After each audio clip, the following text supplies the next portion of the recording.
Par-delà les mers et les frontières se trouvent les mystérieux Péruviens du Pérou. Les Péruviens du Pérou sont des êtres fascinants. Non contents d'arborer un style vestimentaire qui n'a jamais été copié nulle part, même en Chine, les Péruviens du Pérou ont un mode de vie qui leur est propre. Malgré les magnifiques massifs enneigés dont ils disposent, les Péruviens du Pérou ne font jamais de ski, car cela est contraire à leur religion. D'ailleurs, il n'existe aucun film appelé « Les Péruviens font du ski ». Et pour cause. L'artisanat péruvien, quoique visuellement intéressant, ne quitte jamais le Pérou. On peut citer par exemple le fameux nœud péruvien, disponible dans toutes les tailles et tous les gabarits, du lacet de chaussure à la corde de potence. Le nœud péruvien est utile en toutes circonstances. Malgré le protectionnisme inhérent à leur pays, les Péruviens du Pérou adorent Manu Chao. Son fan club est d'ailleurs essentiellement constitué de Péruviens du Pérou, comme en témoigne leur couvre-chef, bariolé d'une manière très multicolore.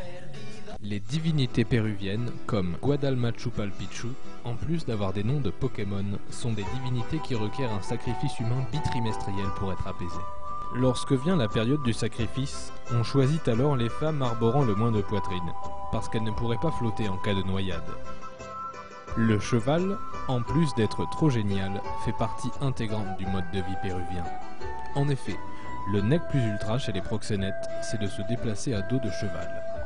Vous pouvez d'ailleurs constater sur ces images le nombre important de proxénètes habitant dans les villes du Pérou. Au Pérou, le mouton est un animal sacré, il est donc formellement interdit d'en manger. La preuve, il n'existe pas de kebab péruvien. Et depuis un arrêté préfectoral datant du 15 septembre 1653, les pigeons voyageurs n'ont plus le droit de survoler le Pérou. A noter qu'il n'existe pas d'alcoolique anonyme au Pérou. Il n'y a que des alcooliques péruviens. En somme, si le Pérou n'existait pas, on n'aurait pas pu faire ce reportage. La semaine prochaine, nous évoquerons la vie des Thaïlandais de Thaïlande, un pays si cher à Frédéric Mitterrand qu'il pourrait lui coûter sa carrière. Au revoir. À bientôt.